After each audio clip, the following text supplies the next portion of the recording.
Petite lecture. Les principes vibratoires universels, Daniel Letourneau, Yvan Gingras. Principe vibratoire universel 1. L'attitude. Énoncé du principe. Le pouvoir de l'imagination domine la volonté en ce qui concerne les actions dans cet univers. C'est l'option entre percevoir et simplement voir, entre l'aspect subjectif, conscient, et l'aspect objectif, les sens. Notion d'attitude. Ce principe s'applique par la volonté et le désir intense accompagné par la visualisation d'images dans le cerveau. Par conséquent, lorsque mon attitude est de nature positive, ma force et mon habileté à résoudre les problèmes et à contrôler ma vie grandissent. Une attitude décontractée me permet d'éviter le stress quotidien qui me paralyse et m'empêche de prendre les bonnes décisions. Ce stress est source de beaucoup de maladies qui affligent nos sociétés. Aimer la vie, c'est accepter que la vie se manifeste telle qu'elle est, plutôt que de vouloir déterminer le déroulement de la vie à partir de ma vision individuelle. Ce qui veut dire faire les efforts requis pour réaliser mes désirs tout en faisant confiance à la vie. C'est ainsi que j'élève ma conscience et deviens une meilleure personne. Aujourd'hui, une personne en fauteuil roulant peut très bien voyager en avion. Des cul-de-jatte peuvent patiner et courir. Rien ne peut arrêter les gens, de nature positive et joyeuse, à faire face à leurs difficultés. Une attitude décontractée me permet de vivre au-delà des émotions découlant de mes expériences et d'œuvrer pour le bien de tous au lieu de mon seul intérêt personnel. Définition de l'attitude. L'attitude peut se définir comme suit. La façon de voir ou de percevoir la vie qui influence ma capacité d'apprécier les gens, les lieux, les événements. L'attitude est un état d'être, un état de conscience, la façon de considérer ce qui se déroule autour de moi, à partir de ce qui se passe à l'intérieur de moi. Est-ce que je me contente de voir ou si je cherche à percevoir? Voir, c'est regarder depuis les sens extérieurs avec les yeux. Percevoir, c'est le ressenti intérieur, après une considération bien souvent différente du premier coup d'œil. Ce qui explique les expressions « il faut que je jette un autre coup d'œil » ou encore « à première vue il semble que ».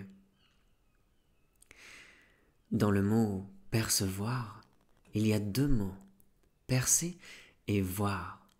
Percer pour mieux voir. Percer quoi?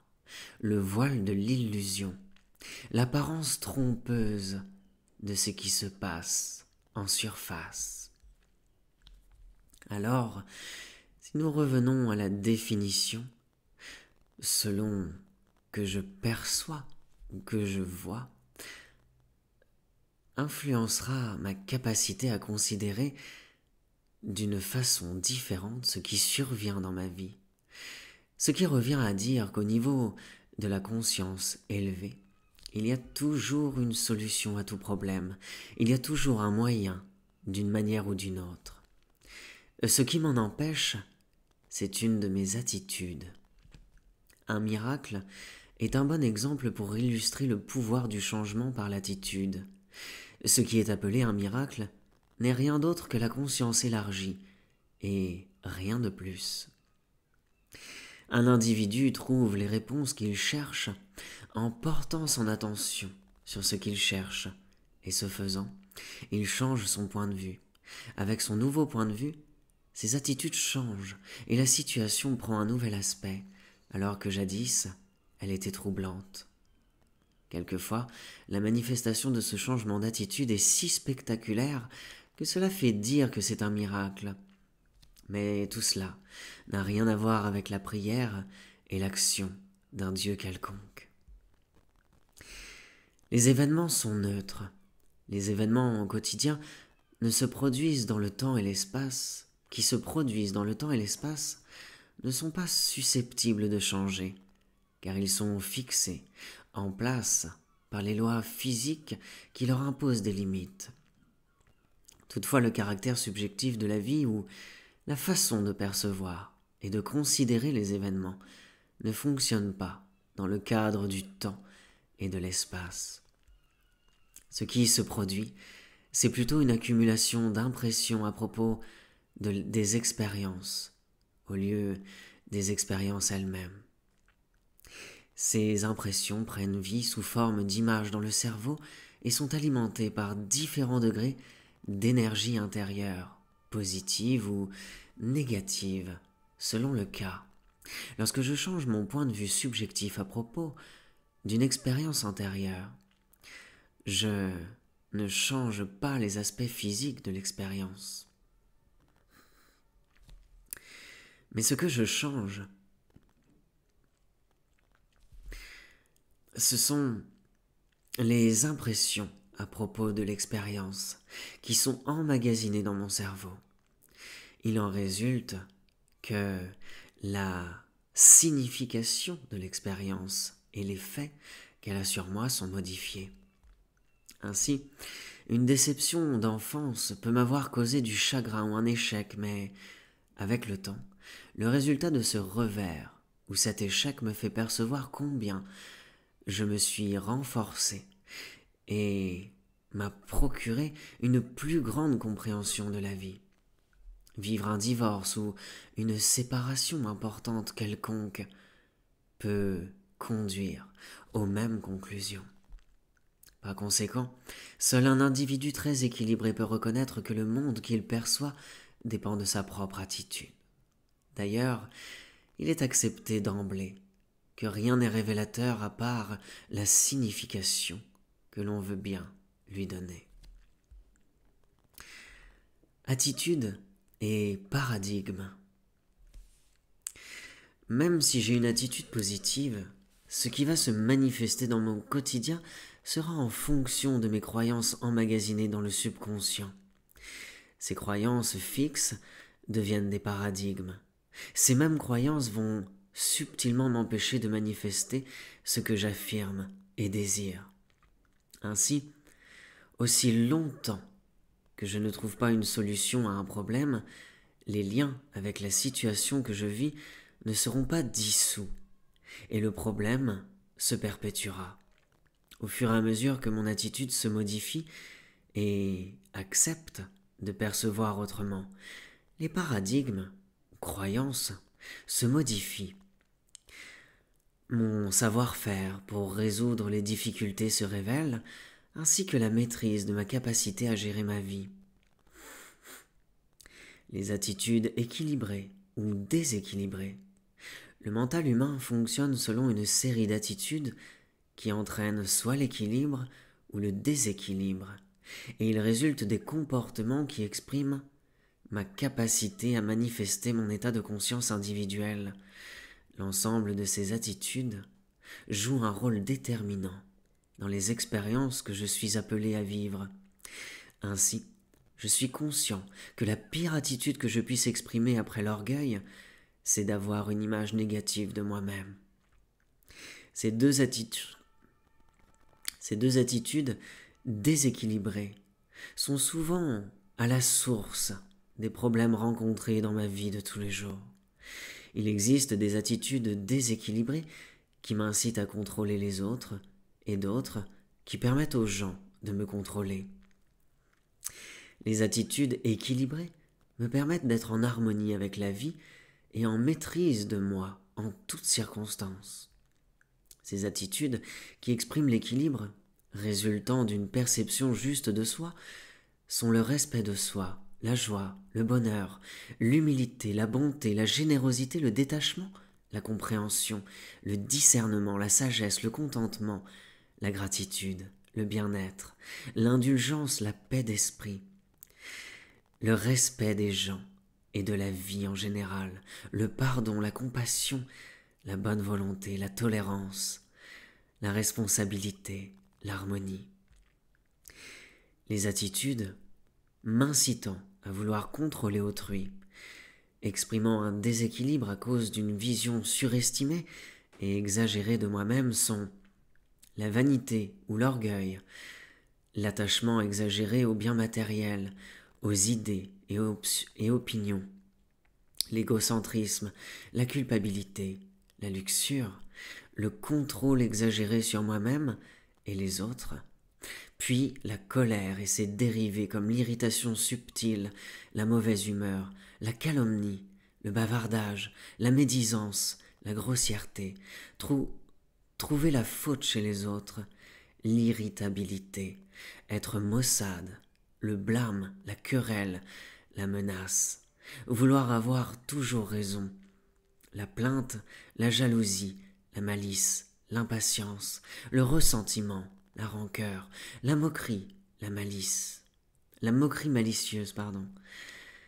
la critique destructive, l'argumentation dans le but de défaire les autres, l'arrogance malveillante, la critique autodestructive, etc.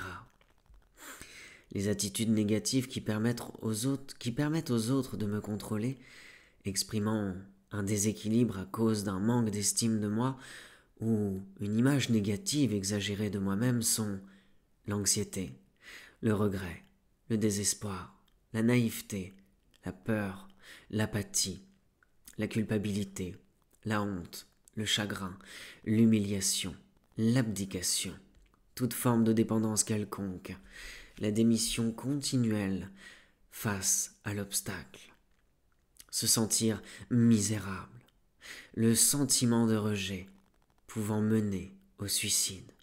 Bref, les déséquilibres créent les malheurs et le manque de respect d'autrui ou encore me font vivre comme un esclave de la vie. Vivre en équilibre me conduit à la liberté, la sagesse et l'harmonie. Le tableau 1 résume les principales attitudes d'équilibre et de déséquilibre à maîtriser, puisque toutes celles mentionnées précédemment découlent de celles-ci. Alors, je vais essayer de le montrer, comme ça ceux qui veulent regarder pourront mettre pause. Parce que à lire ça va peut-être être un peu merdique. Voilà, j'espère que ce sera suffisamment net.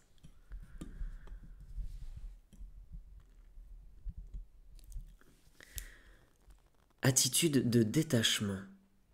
Pour être moi-même en tout temps, j'apprends à me détacher émotionnellement et mentalement des conséquences des événements que je suis appelé à vivre.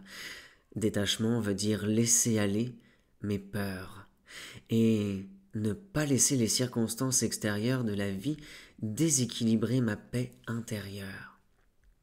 Développer un sentiment que la vie veut seulement mon bien en tant qu'être. Je me dois de reconnaître le courant de changement qui m'entoure. Ce courant progressif ne provient pas des images mortes du passé ou vaines du futur, mais bien de l'instant présent.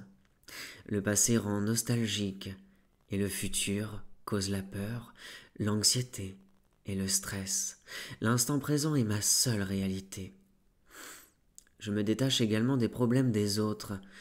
Je peux pleurer, rire aux larmes avec eux, mais les souffrances qu'ils vivent ne me concernent pas. Leur attitude apporte les expériences nécessaires à l'évolution de leur propre conscience. Deux personnes peuvent avoir le même passé et la même éducation, mais une peut être riche et l'autre pauvre. Pourquoi ? Certaines personnes rejettent l'abandon, pendant que d'autres l'acceptent. Ceci nous ramène à l'attitude et les préjugés qui sont fermement enracinés en chacun de nous, bien souvent inconsciemment. Les préjugés m'empêchent de percevoir le bien qui repose au-delà des apparences. La pire attitude, ne pas faire confiance à la vie. Le principe de base de la confiance est le suivant. Quand j'ai confiance en moi, les preuves ne sont pas nécessaires. Mais si par ailleurs je manque de confiance en moi, il n'y aura jamais assez de preuves pour me rassurer et m'amener à croire en moi. Pourquoi ? Parce que la foi est reliée à la confiance et est basée sur le savoir, alors que le savoir est basé sur l'expérience, le vécu. L'expérience me conduit à la conscience. La conscience me procure une plus grande confiance à la vie. Du fait que l'expérience me permet de développer une plus grande compréhension du fonctionnement de la vie, cette compréhension s'installe en moi, tout en me laissant la liberté d'y adhérer ou non. Depuis cette compréhension, je peux ainsi rendre ma vie plus agréable. Citons en exemple les principes vibratoires d'action-réaction, de l'économie et du changement. Le principe d'action-réaction stipule que toute action de ma part, comme mes gestes, paroles, pensées et sentiments, provoque en moi une réaction équivalente à l'impact que ce geste, cette parole, cette pensée ou ce sentiment a causé à quelqu'un d'autre. Le principe d'économie, qui est en relation étroite avec le précédent, s'énonce comme suit. Soutirer le maximum de chaque effort que je fais, tout en économisant le plus d'énergie possible. Quant à la notion du changement, elle m'enseigne que les conditions des mondes d'espace, de temps et de matière changent constamment. Il n'y a aucune stabilité. C'est la dynamique de mouvement constant du positif-négatif.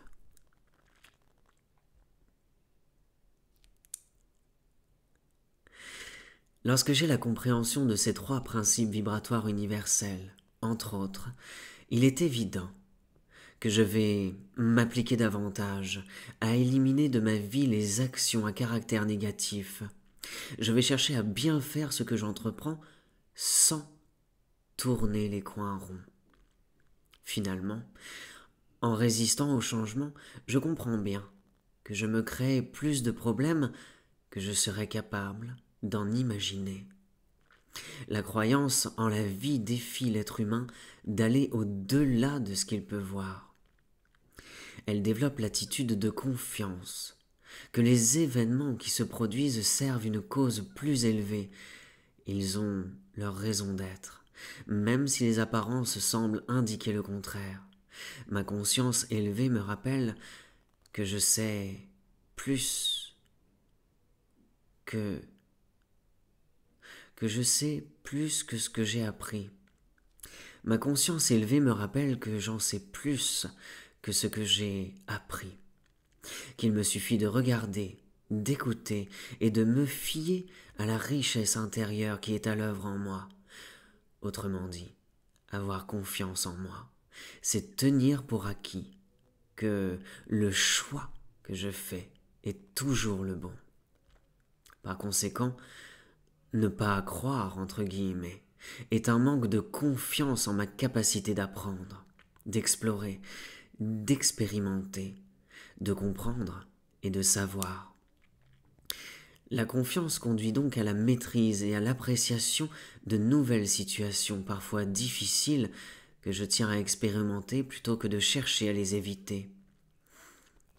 La confiance est ce qui me permet de carburer devant les défis au lieu de m'écrouler. Plus je résiste à la vie, plus elle sera difficile. Clé pour s'ajuster aux difficultés. La clé, c'est d'être au fait de mes attitudes, de les analyser, de voir quelle influence, quelle est...